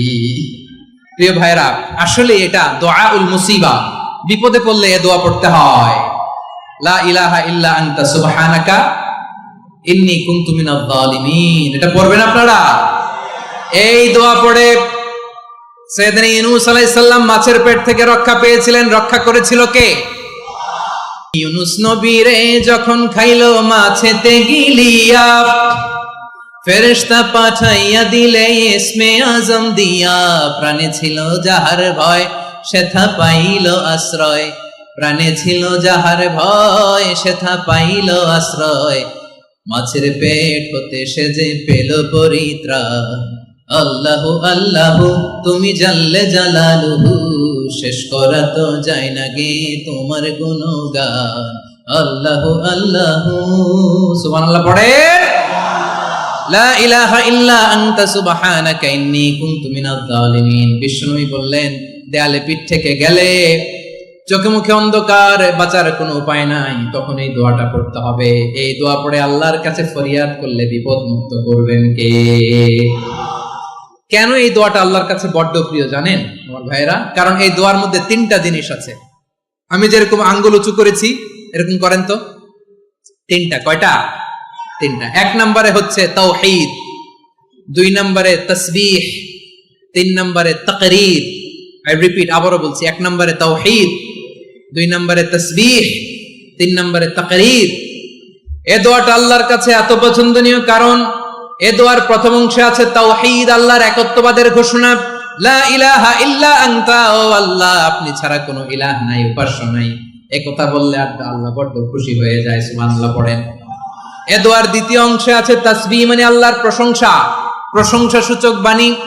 সুবহানাক সুবহানাক সুবহানাক, ও আল্লাহ আমি আপনার পবিত্রতা ঘোষণা করছি। সুবহানাক, এই কথা শুনলেও আল্লাহ খুশি হয়ে যায়। সুবহানাল্লাহ পড়েন। এই দোয়ার তৃতীয় অংশে আছে তাকরীর। তাকরীর মানে পাপের স্বীকৃতি। তাকরীর মানে কি? তাকরীর মানে পাপের স্বীকৃতি। এই দোয়ার তৃতীয় অংশে আছে ইন্নী কুনতু মিনাল জালিমিন, ও আল্লাহ আমি জালিমদের অন্তর্ভুক্ত। আল্লাহ আল্লাহ আমি জালেম, আল্লাহ আমি ভুল করেছি, অন্যায় করেছি, আল্লাহ আমি জালেমদের অন্তর্ভুক্ত। এই পাপের স্বীকৃতি, অ্যাকনোলেজমেন্ট আল্লাহ বড্ড পছন্দ করেন। যখন আল্লাহর কাছে আপনি ছোট হবেন, ছোট হতে হতে যত ছোট হবেন ওই দৃশ্যটা দেখতে আল্লাহ বড্ড পছন্দ করে। সুবহানাল্লাহ বলেন। 3 নম্বর অংশ ইন্নী কুনতু মিনাজ জালিমিন, আল্লাহ আমি জালেমদের অন্তর্ভুক্ত। সাইয়েদনা আদম আলাইহিস সালাম ভুল করে যখন নিষিদ্ধ গাছের ফল খেয়ে ফেললেন, আল্লাহ বললেন আদম ক্ষমা পেতে চাইলে তুমি আর হাওয়া মিলে স্বীকৃতি দাও, পাপের স্বীকৃতি। আর পড়ো রব্বানা যালামনা আনফুসানা ওয়া ইল্লাম তাগফির লানা ওয়া তারহামনা লানাকুনান্না মিনাল খাসিরিন। ও আল্লাহ আমি আদম আর হাওয়া জালামনা আনফুসানা, আমরা আমাদের নফসের উপর বড্ড জুলুম করেছি। আল্লাহ ওয়া ইল্লাম তাগফির লানা ওয়া তারহামনা, আপনি যদি ক্ষমা না করেন, আপনি যদি দয়া পরবশ না হন, আপনি যদি রহম না করেন, আমরা তো ক্ষতিগ্রস্তদের মধ্যে শামিল হয়ে যাব। এই দোয়া করার সাথে সাথে সাইয়েদানা আদম আর হাওয়া আলাইহিস সালামকে ক্ষমা করে দিলেন কে? তাহলে এই দোয়ার 3 নম্বর অংশ তাকরীর, এটা আল্লাহ বড্ড পছন্দ করে। আমার কলিজার টুকরা ভাইয়েরা, গুনাহ করে শিকার যেতে হবে, এটা আল্লাহ ভালোবাসেন। সাইয়েদনা আবু বকর রাদিয়াল্লাহু তাআলা আনহু বিষ্ণু ইসা ইসলামকে বললেন, ইয়া রাসূলুল্লাহ আল্লিমনি দুআআন আদউ বিহি ফি সালাতি, নবী হে আপনি আমার এমন একটা স্পেশাল দোয়া শিখায়া দেন যে দোয়াটা আমি নামাজে পড়ব। নবী বললেন, তাহলে তুমি পড়ো, আল্লাহুম্মা ইন্নী যালামতু নাফসি যুলমান কাসীরান ওয়া লা ইয়াগফিরুয যুনুবা ইল্লা আনতা ফাগফিরলি মাগফিরাতাম মিন ইনদিকা ওয়ারহামনি ইন্নাকা আনতাল গফুরুর রহিম। সুবহানাল্লাহ। সালাম ফেরানোর আগে পড়েন, কথা কয় না, পড়েন পড়েন। ও আবু বকর, নামাজে যদি দোয়া করতে মনে চায় এই দোয়াটা পড়বা, আল্লাহুম্মা ইন্নী যালামতু নাফসি, আল্লাহ জুলুম করেছি আমার নফসের উপর, যুলমান কাসীরা, অনেক জুলুম, ওয়া লা ইয়াগফিরুয যুনুবা ইল্লা আনতা, আপনি ছাড়া এই জুনুব, এই পাপ ক্ষমা করার দ্বিতীয় কোনো রব নাই। আছে? আল্লাহ ছাড়া আমাদের গুনাহ আর কে কে ক্ষমা করতে পারে বলেন তো? কে পারে? কে? এজন্য আল্লাহরে বলবেন, আল্লাহ আমি ছাড়া তোমার গোলামের অভাব নাই, ও আমার রব আমি ছাড়া এই জমিনের বুকে তোমার গোলামের অভাব নাই, কিন্তু তুমি ছাড়া তো আমার দ্বিতীয় কোনো রব নাই। পারবেন বলতে? পারবেন? চোখের পানি ছেড়ে আল্লাহরে বলবেন, আল্লাহ তুমি আমার রব, তুমি আমার সব। কি বলবেন? আল্লাহ আমারে রব। সবাই বলুন, আল্লাহ আমারে রব, দমে দমে তনু মনে তারি অনুভব, আল্লাহ আমারে রব। আল্লাহরে বলেন, আল্লাহ তুমি আমার রব, তুমি আমার সব। আল্লাহ আমি ছাড়া এই জমিনে তোমার গোলামের অভাব নাই, তুমি ছাড়া আমার দ্বিতীয় কোনো রব নাই। এ কথা বলে চোখের পানি ছেড়ে আল্লাহরে স্বীকৃতি দেন, আল্লাহ আমি পাপী, আল্লাহ জামিনে আমার চেয়ে বড় পাপী আর কেউ নাই। ওযু করে সিজদায় লুটিয়ে পড়ে চোখের পানি ছেড়ে আল্লাহরে পাপের স্বীকৃতি দেন, আল্লাহ এমন কোন জুলুম নাই, গুনাহ নাই আমি করি নাই, সগীরা কবিরা, জেনে না জেনে, ইচ্ছায় অনিচ্ছায়, শিরকি বেদাতি সব গুনাহ করেছি। আল্লাহ আকাশের নিচে জমিনের উপরে আমার চেয়ে বড় গুনাহগার আর কেউ নাই। চোখের পানি ছেড়ে আল্লাহরে বলেন, আল্লাহ আমি ছাড়া তোমার গোলামের অভাব নাই, তুমি ছাড়া আমার দ্বিতীয় কোনো রব নাই, তুমি ছাড়া তো কেউ আমার গুনাহ ক্ষমা করার নাই, তুমি আমার রব, তুমি আমার সব। বলতে পারবেন? এই তাকরীর আমার পটুয়াখালীর ভাই, এই স্বীকৃতিটা দেখতে আল্লাহ বড্ড ভালোবাসেন, কারণ আমরা সবাই গুনাহগার। আমরা সবাই কি? বিশ্বনবী বলেন, কুল্লুকুম খাত্তাউন, আ বনি আদম তোমরা সবাই পাপী। সবাই কি? সবাই পাপী। আমরা সবাই পাপী, আপন পাপের বাটখারা দিয়ে অন্যের পাপ মাপি। আমরা যে পাপী এটা ভাবতে মনে চায় না কারো, খালি অন্যের পাপ দেখি আমরা, এটা ভুল। ওর এই পাপ, ও পাপী, ও জালেম, ও জাহান্নামী, এরকম একটা টেন্ডেন্সি। আমার যে কি হালাত এটার খেয়াল নাই। খেয়াল করতে হবে যে আমি সবচেয়ে বড় পাপী, ঠিক কিনা বলেন? পাপ করি না এমন কেউ আছি? হ্যাঁ আছি, আছি। কেউ না জানলেও জানে কে আমার পাপের ঘটনা? পৃথিবী না জানুক আমি তো জানি, আমি কি পাপ করেছি। ও আমার কলিজার টুকরা ভাইয়েরা, মাথাটাকে নিচু করে জীবনের সব গুনার ফিরিস্তিগুলো একটা একটা করে স্বীকার করে আল্লাহরে বলেন, আল্লাহ আমি পাপী, আল্লাহ আমার চেয়ে বড় পাপী এই দুনিয়াতে কেউ নাই, আকাশের নিচে জমিনের উপরে আমার চেয়ে বড় পাপী কেউ নাই। একটা একটা করে আল্লাহ স্বীকার করি আমি পাপী, সব পাপের স্বীকৃতি দিলাম। পৃথিবী না জানুক আমি তো জানি, আমি কি পাপ করেছি। হায় আমার পাপের করলে বিচার, বাঁচার আমার নাই উপায়। দয়াময় তুমি মাফ করো আমায়, মাফ করো। আল্লাহ তাআলা যদি দয়া করে আমাদেরকে মাফ না করে, আমাদের বাঁচার কোনো উপায় নাই। আপনি কি ভেবেছেন আপনার নামাজ দিয়ে আপনি জান্নাতে যাবেন? আপনি তাহাজ্জুদ গুজার, সেজদা দিতে দিতে কপালে দাগ ফেলেছেন, এটা আপনারা জান্নাতে নেবে না। আপনি এলাকার সবচেয়ে বড় হাতেম তাই দানশীল, এই দানের ভরসায় বসে আছেন। আমাদের নামাজ, আমাদের রোজা, আমাদের ইবাদত, এগুলোকে মিজানের পাল্লায় উঠালে কোনো ওজনই হবে না। তবে আমাদের একটা কৌশল জানা আছে, আমরা আল্লাহর রহমতের ভিখারি। আমরা সেদিন আগেই গুনার স্বীকৃতি দিয়ে দেব। আমরা বলবো, আল্লাহ তুমি প্রশ্ন করার আগে তোমার একটা কথা বলি, আমারে কিছু জিজ্ঞেস করো না, আমি সব করেছি। এমন কোন পাপ নাই যে পাপ আমারে দিয়ে হয় নাই। তোমার রহমত দিয়ে তুমি জান্নাতে পাঠাবা, তোমার দয়ায় জান্নাতে যেতে চাই, আমল দিয়ে না। পারবেন বলতে? কিয়ামতের দিন আমরা বলবো, আল্লাহ আমার আমল দিয়ে জান্নাত চাই না, আমি তোমার দয়া দিয়ে জান্নাত চাই। তোমার দয়া ছাড়া আমার কোনো উপায় নাই। কারণ আল্লাহ যদি বিচার করে, বাঁচার কারো উপায় নাই। আল্লাহ যদি বলে ফেলেন তুই এটা করলি কেন, ওখানে গেলি কেন, কোরআনে 1000 বার নিষেধ করলাম তারপরেও এই পাপে জড়ালি কেন, এরকম প্রশ্ন ছুড়ে দিলে আমার উত্তর আছে?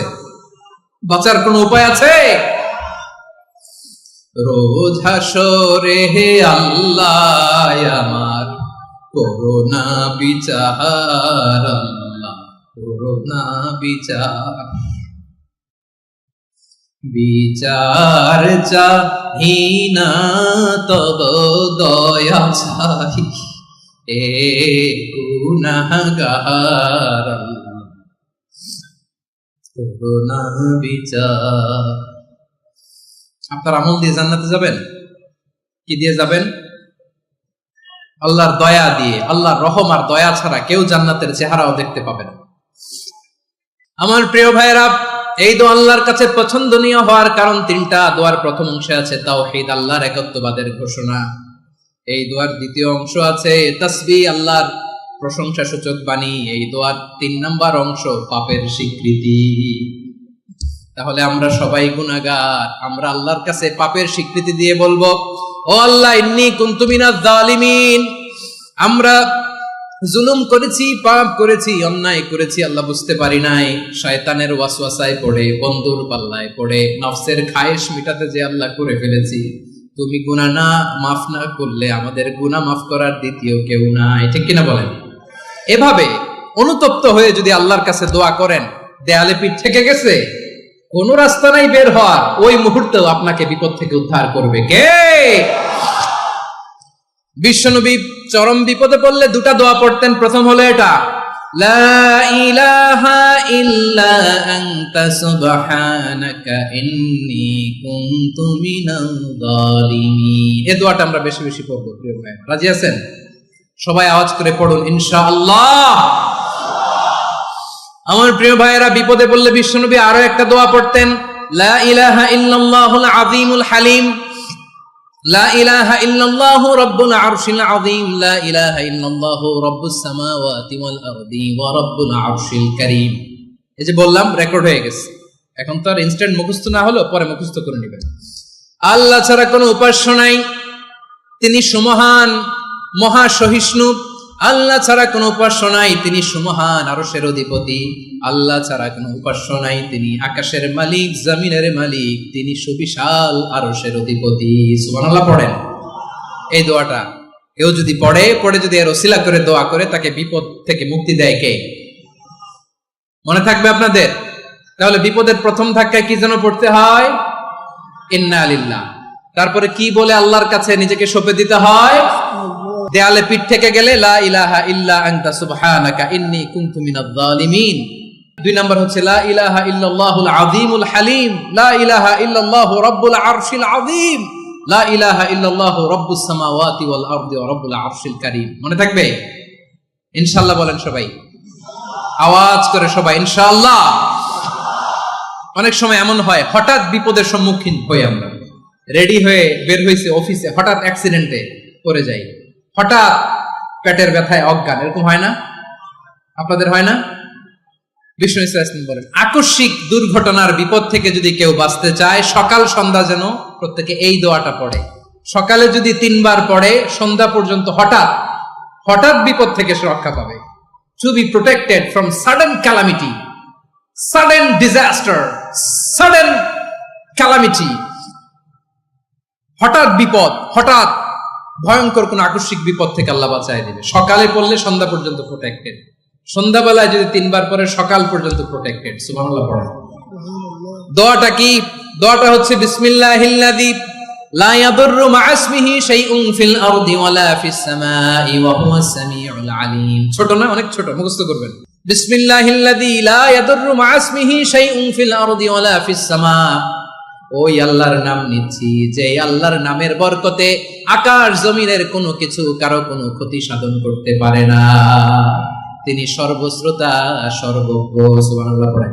পড়বেন এই দোয়াটা, বিসমিল্লাহিল্লাযী লা ইয়াদুররু মা'a ইসমিহি শাইউন ফিল আরদি ওয়ালা ফিস সামাই ওয়া হুয়াস সামিউল আলীম। ফজরের পরে 3 বার, মাগরিবের পরে 3 বার যদি কেউ পড়ে, প্রোটেক্টেড, যে কোনো হঠাৎ বিপদ থেকে প্রোটেক্টেড। প্রোটেক্ট করেন কে? ওই আল্লাহর নাম নিচ্ছি, যে আল্লাহর নামের ওসিলায় আকাশ জমিনের কোনো কিছু কোনো ক্ষতি করতে পারে না। সুবহানাল্লাহ পড়েন। এবার আমাদের জীবনে দুশ্চিন্তা আছে না নাই বলেন? Tension, hyper tension, anxiety, depression, চিন্তা, টেনশন নাই, এরকম কে কে আছে দেখি? হাত তোলেন। ওই যে হাত তুলছে এক আল্লাহর ওলি, ওই যে। টেনশন নাই তোমার? মাশাআল্লাহ। ও না বুঝে তুলছে, জোশের ঠেলায় ধাক্কায় তুলে ফেলছে। সবার জীবনে টেনশন আছে না নাই? এই দুশ্চিন্তা, পেরেশানি, মারাত্মক পেরেশানি থেকে মুক্তি পাওয়ার জন্য বিষ্ণু ইসলাম 2টো দোয়া পড়তেন। কয়টা? অনেকগুলো পড়তেন। স্পেশাল 2টো দোয়া আজকে আপনাদের শিখায় যাব, শুনবেন না? কষ্ট হচ্ছে? সংক্ষিপ্ত মুনাজাত দিয়ে দেই। ওরে আল্লাহ, আমি তো 9:30 ক্রস করে ফেলছি মাসুদ ভাই, খেয়াল করি নাই। আরো কয়েক মিনিট? ঠিক আছে, ঠিক আছে। পেরেশানিতে পড়লে, টেনশনে পড়লে এই দোয়াটা, প্রিয় ভাইরা, বিষ্ণু ইসলাম যখন খুব বিপদে পড়তেন, দুশ্চিন্তা ওনাকে ঘিরে ধরতো, উনি পড়তেন ইয়া হাইয়ু ইয়া কাইয়ুম বিরহমাতিকা আস্তাগীথ, ইয়া হাইয়ু ইয়া কাইয়ুম বিরহমাতিকা আস্তাগীথ, ইয়া হাইয়ু ইয়া কাইয়ুম, হে শাশ্বত অবিনশ্বর, হে চিরঞ্জীব, বিরহমাতিকা আস্তাগীথ, তোমার রহমতের উসিলায় তোমার কাছে ফরিয়াদ করি। এটা করতেন। আবার আরেক বর্ণনায় এসেছে ইয়া হাইয়ু ইয়া কাইয়ুম বিরহমাতিকা আস্তাগীথ আসলিহ লি শা'নি কুল্লাহু ওয়া লা তাকিলনি ইলা নাফসি তারফাতা আইন। আসলিহ লি শা'নি কুল্লাহ, আল্লাহ আমার সবকিছু আপনি সেটেল করে দেন। আমাদের সব ঝামেলা সেটেল করে দিতে পারে কে? আমরা তো সেটেলমেন্টের জন্য ওএসপি সাহেবের কাছে যাই, ডিসি সাহেবের কাছে যাই, অমুক ভাইয়ের কাছে যাই, তমুক ভাইয়ের কাছে যাই। এই দোয়া পড়লে আরশের উপর থেকে আপনার ম্যাটার সেটেল করে দিবে কে? তাহলে পড়বেন ইয়া হাইয়ু, এ চিরঞ্জীব। হাইয়ু মানে চিরঞ্জীব, যিনি চিরকাল বেঁচে থাকবেন, মরবেন না। আল্লাহ মরবেন?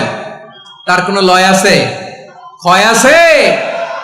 সূরা রহমানে আল্লাহ বললেন কুল্লু মান আলাইহা ফানি ওয়া ইয়াবকা ওয়াজহু রাব্বিকা যুল জালালি ওয়াল ইকরাম ফাবিআইয়ি আলাই রাব্বিকুমা তুকাযিবান। জমিনে যা আছে সব ফান, ভ্যানিশ হয়ে যাবে, নিশ্চিহ্ন হয়ে যাবে, শেষ হয়ে যাবে, সব বিলুপ্ত হয়ে যাবে, একজন ছাড়া। জোরে বলেন তিনি কে?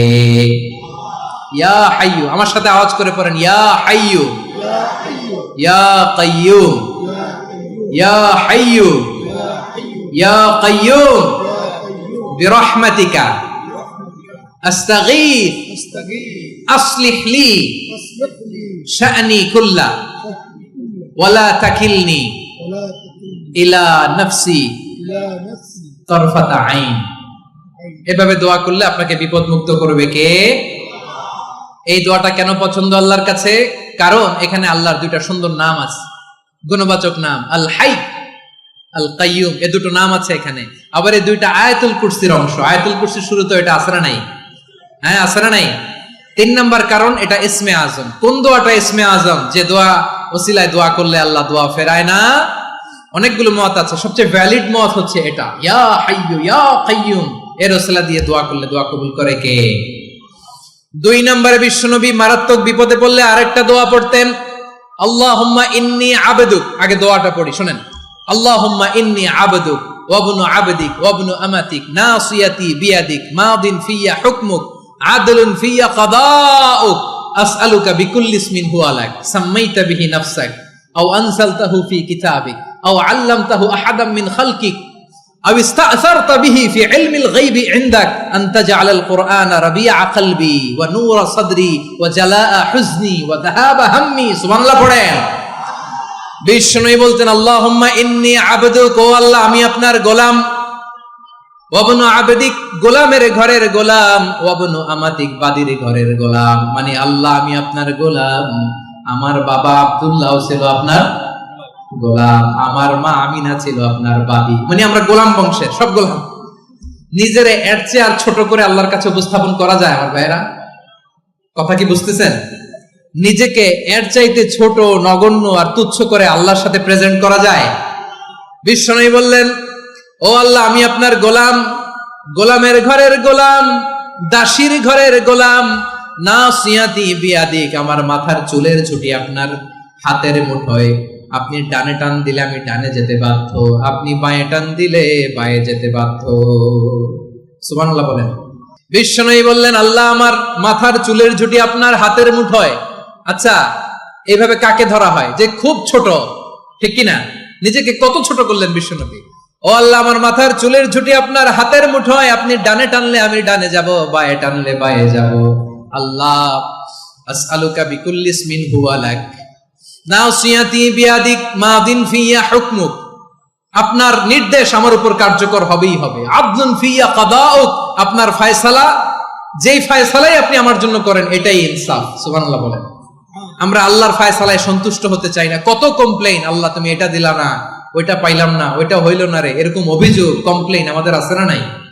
আর বিশ্বনবী বলতেন, আদলুন ফিয়া কাদাউক, আল্লাহ আমার জন্য তোমার যেটা ফয়সালা এটাই সবচেয়ে শ্রেষ্ঠ ইনসাফ, এর চেয়ে ইনসাফ আর হতে পারে?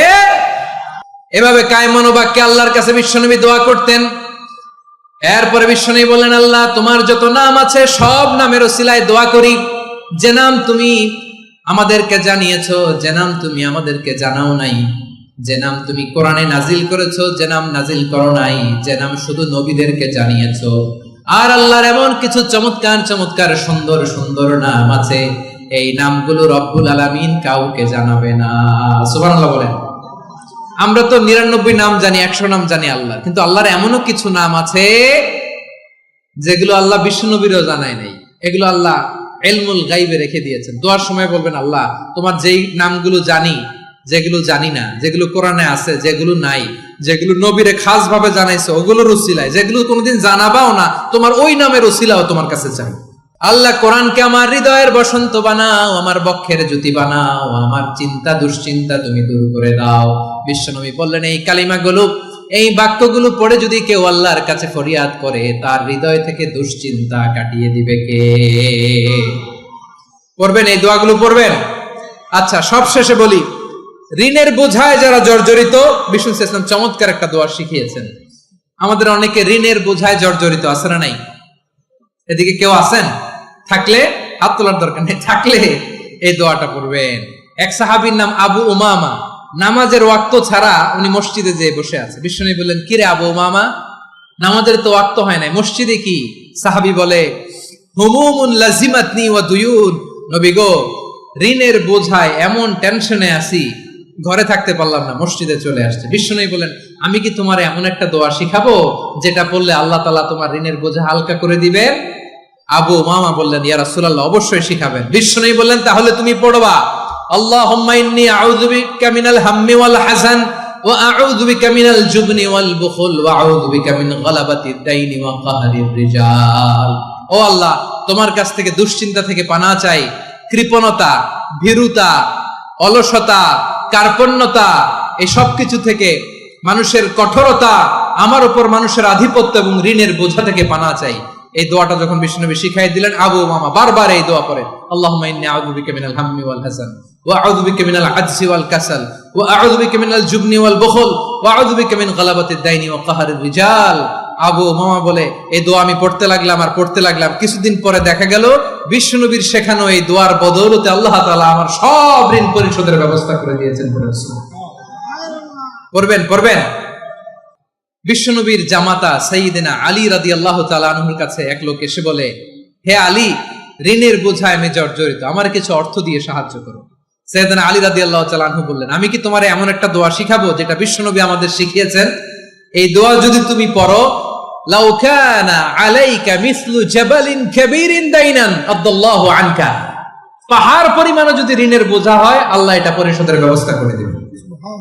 ছোট্ট একটা দোয়া বিশ্বনবী শিখালেন, বললেন তুমি পড়বা, আল্লাহুম্মা কফিনি বিহালালিকা আন হারামিকা ওয়া আগনিনি বিফাদলিকা আম্মান সিওয়াক। মুখস্থ আছে? হ্যাঁ আছে। আল্লাহুম্মা কফিনি বিহালালিকা আন হারামিক, আল্লাহ তোমার হালাল দিয়ে আমাকে পরিতুষ্ট করো, হারাম থেকে বাঁচিয়ে রাখো, আর তোমার অনুগ্রহে মানুষের মুখাপেক্ষী যেন আমি না হই, আমি যেন সবসময় তোমার মুখাপেক্ষী হয়, ওই তৌফিক দিও। সুবহানাল্লাহ পড়েন। এই দোয়া বেশি বেশি পড়লে ঋণের বোঝা হালকা করে দিবে কে? তাহলে প্রিয় ভাইয়েরা, বিপদে পড়লেই প্রথমে কি পড়বেন? পটুয়াখালী ভুইলা গেছে। বিপদে পড়লেই প্রথমে ইন্না লিল্লাহ কি বলে নিজেকে আল্লাহর কাছে সঁপে দিতে হয়? হাসবুনাল্লাহ। চরম বিপদে দেয়ালে পিঠ থেকে গেছে, তখন লা ইলাহা ইল্লা আনতা সুবহানাকা ইন্নী কুনতু মিনাজ জালিমিন। এরপরে লা ইলাহা ইল্লাল্লাহুল আযীমুল হালিম, এই দোয়া। আকস্মিক বিপদ, হঠাৎ যেন কোনো বিপদ আমাকে পেয়ে না বসে, এটার জন্য বিসমিল্লাহিল্লাযী লা ইয়াদুররু মা ইসমিহি শাইউন ফিল আরদি ওয়ালা ফিস সামাই ওয়া হুয়াস সামিউল আলিম। সকালে 3 বার, রাতে 3 বার। আর মারাত্মক tension, hyper tension, anxiety, depression থেকে বাঁচার জন্য 2 দোয়া, ইয়া হাইয়্যু ইয়া কাইয়্যুম, ইয়া হাইয়্যু থাকবে। আর আল্লাহুম্মা ইন্নী আবদুক, এই দোয়া। ঋণ থেকে বাঁচার জন্য 2 দোয়া, আল্লাহুম্মা ইন্নী আউযু বিকা মিনাল হাম্মি ওয়াল হাযান, এটা। আর আল্লাহুম্মা কফিনি বিহালালিকা আন হারামিকা ওয়া আগনিনি বিফাদলিকা আম্মান সিওয়াক। আর সব সময় পড়ার জন্য একটা আমল দিয়ে যাই, উঠতে বসতে, অফিসে যাচ্ছেন, অফিস থেকে ফিরতেছেন, বসে আছেন, শুয়ে আছেন, ছোট্ট এক শব্দে আমরা যেন বেশি বেশি পড়ি আস্তাগফিরুল্লাহ। আওয়াজ করে আমার সাথে পড়ুন, আস্তাগফিরুল্লাহ। আবার পড়ুন, আস্তাগফিরুল্লাহ। আল্লাহ রাসূল সাল্লাল্লাহু আলাইহি ওয়াসাল্লাম বলেন, মান লাজিমাল ইস্তিগফার, যে সব সময় এরকম ইস্তিগফারের সাথে লেগে থাকে, জাআলাল্লাহু লাহু মিন কুল্লি যিকিন মাখরাজা, আল্লাহ তাআলা তাকে কোনো বিপদে আটকান না, সে জীবনে আটকাবে না, যে কোনো বিপদে আল্লাহ তার রাস্তা বের করে দিবে। Way out, you will get a way out and solution. সুবহানাল্লাহ। ওয়া মিন কুল্লি হাম্মিন ফারাজা, দুশ্চিন্তা মুক্ত হবে। ওয়া ইয়ারযুকহু মিন হাইসু লা ইয়াহতাসিব, এমন জায়গা থেকে আল্লাহ রিজিকের বন্দোবস্ত করবে যেটা সে কল্পনাও করে নাই। আওয়াজ করে পড়েন সুবহানাল্লাহ। তাহলে মনে থাকবে আস্তাগফিরুল্লাহর কথা। সব শেষ কথা বলবো, সব শেষ আমার প্রিয় ভাইয়েরা। এটা গেল নিজের বিপদ। কিসের বিপদ? নিজে যদি বিপদে পড়েন। অন্যের বিপদ যদি দেখেন, এটার জন্য একটা দোয়া আছে। অনেক সময় আমরা দেখি হাসপাতালে ক্যান্সারের 3rd স্টেজে চলে গেছে, লোকটা হ্যাংলা হয়ে, চিকন হয়ে, হায়রে কি কষ্ট পায়, দেখি না? বিষ্ণু বলে, একটা দোয়া যদি কেউ অন্যের কোনো বিপদ দেখে পড়ে, ওই বিপদ তার জীবনে কখনো আসবে না। শোনার আগ্রহ আছে? অনেক সময় হয় যে আমরা মহাসড়ক দিয়ে যখন চড়ি, দুর্ঘটনায়, আইরে আল্লাহ, দুর্ঘটনায় মানুষের মাথা একদিকে, দেহ আরেকদিকে, ব্লিডিং, এরকম হয় না? আল্লাহ তুমি হেফাজত করো। বিশ্বনবী বলেন, এই দুর্ঘটনা দেখে কেউ যদি এই দোয়াটা পড়ে, তার জীবনে সে কোনোদিন এরকম অ্যাক্সিডেন্টের সম্মুখীন হবে না।